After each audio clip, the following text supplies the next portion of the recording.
Today's attacks in Brussels underscores that this is a war. This is not an isolated incident. This is not a lone wolf. This is a war with radical Islamic terrorism. ISIS has declared jihad on Europe and on the United States of America. They have declared their intention to murder as many innocents as possible. And it is long past time that we had a president who will acknowledge this evil, will call it by its name, and utilize the full force and fury of the United States to defeat radical Islamic terrorism, to defeat ISIS. Until they are defeated, these attacks will continue. Until ISIS is utterly destroyed, they will continue to carry out acts of terror, continue to murder. Whether at a subway station, whether at an airport, whether at an opera house in Paris, whether at a community center in San Bernardino. Their target is each and every one of us. And we need a president who sets aside political correctness. In the wake of Brussels, we don't need another lecture from President Obama on Islamophobia. We need a commander-in-chief who does everything necessary to defeat. And we need to immediately halt the president's ill-advised plan to bring in tens of thousands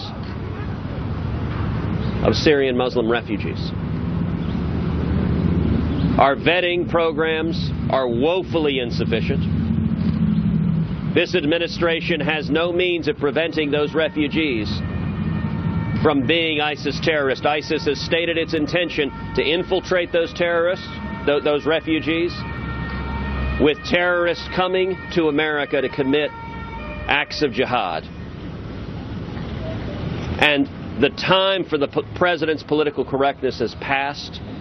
The first priority of the commander-in-chief should be keeping America safe. Senator, so beyond Syrian refugees, is it time for the U.S. to close the borders to all Muslims, as Donald Trump suggested? It is time for us to implement serious vetting, and we should not be allowing anyone to come to this country that we cannot vet to make sure that they are not radical Islamic terrorism. That's part of the problem of not defining the enemy. When you don't define the enemy, then you don't have screening programs designed to keep them out. And I would note, if you look at the San Bernardino terrorists, the female terrorist had publicly posted on social media calls to jihad, and yet the Obama administration, in yet another nod to political correctness, refused even to look to social media. That is an example of the myopia of this administration, and it's politically driven. It's not that they cannot see the threats of terrorism, it's that they refuse to look at, acknowledge, or name the threats of terrorism because it is inconsistent with their political objectives. Senator, why are you more qualified than Donald?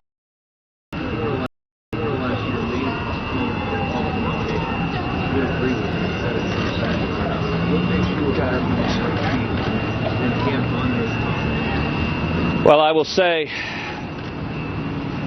it is striking that the day after Donald Trump called for America weakening NATO, withdrawing from NATO, we see Brussels, where NATO is headquartered, the subject of a radical Islamic terrorist attack. Donald Trump is wrong that America should withdraw from the world and abandon our allies. Donald Trump is wrong that America should retreat from Europe, retreat from NATO, hand Putin a major victory, and while he's at it, hand ISIS a major victory. And what should NATO do?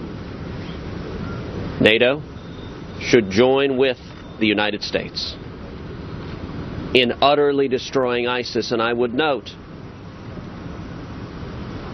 that NATO is ready to act in a way that our president is not. Donald Trump's proposal to withdraw from the world, to withdraw from NATO, to withdraw from Europe is sadly consistent with his statement that he intends to be neutral between Israel and the Palestinians. We have seen for 7 years a president that cannot distinguish between our friends and our enemies, a president that cannot distinguish between the nation of Israel and Islamic terrorists who seek to murder us. And it would be a mistake to elect another president who buys into the same left-wing moral relativism that equates the terrorist blowing him up, murdering innocent civilians to the brave soldiers and law enforcement officers risking everything to keep us safe. Senator, on Mornings with Maria this morning, Donald Trump was asked about the visa waiver program, and not just Muslims, but also potentially Christians, atheists, whoever, whether that program should be put on hold for everyone. And he more than implied that he would be in favor of that. Would you agree? There's no doubt we need serious scrutiny to the visa waiver program. The attack in Brussels is in many ways the fruit of a failed immigration policy in Europe that has allowed a massive influx of radical Islamic terrorists into Europe. Europe is in the process of allowing policies to fundamentally threaten the safety and security of its citizens. That is a mistake. And the visa waiver program was designed for a different era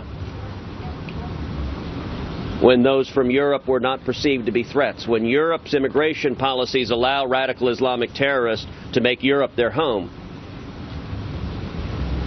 we absolutely need to revisit our immigration policies across the board to prevent radical Islamic terrorists from coming to America. Senator, when you say that today's attacks were the result of bad immigration policy... I'm sorry, I can't hear you. President Obama's in Cuba, as you know, right now. Do you believe he should return home rather than continue the rest of his foreign trip? While our friends and allies are attacked by radical Islamic terrorists, President Obama is spending his time going to baseball games with the Castros and standing at a press conference with Raul Castro while Castro denies there are any political prisoners in Cuba. And then even worse, President Obama goes out of his way to agree with Castro's attacks on America. I recognize President Obama began his presidency with a worldwide apology tour. But the people of America deserve a president who doesn't grovel before a communist dictator who hates America, is attacking our nation, and instead of the president enthusiastically agreeing with the Castros on his attacks with America, we need a president who will stand up and defend America as the greatest light of freedom the world has ever seen. No other nation has spilled more blood, has spent more treasure, has lost the lives of more children preserving liberty, preserving the lives of others than has the United States of America.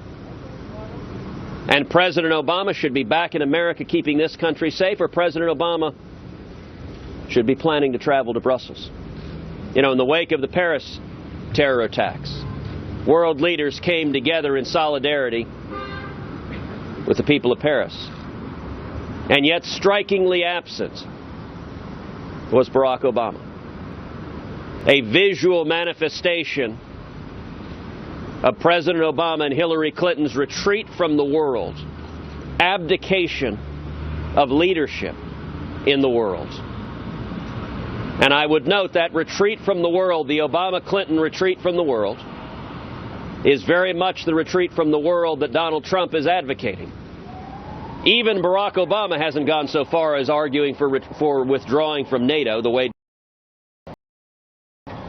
And the way to respond to terrorist attacks is not weakness, is not unilateral and preemptive surrender, abandoning Europe, withdrawing from NATO, as Trump suggests,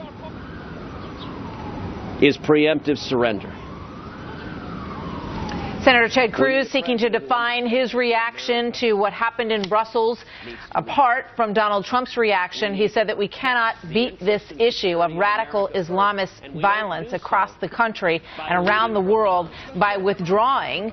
He also took a bit of a crack at President Obama, who is in Cuba right now, saying that while President Obama is at baseball games with Raul Castro, Brussels is burning. He says we need to join with NATO to utterly destroy ISIS and radical Islamic movements around the world.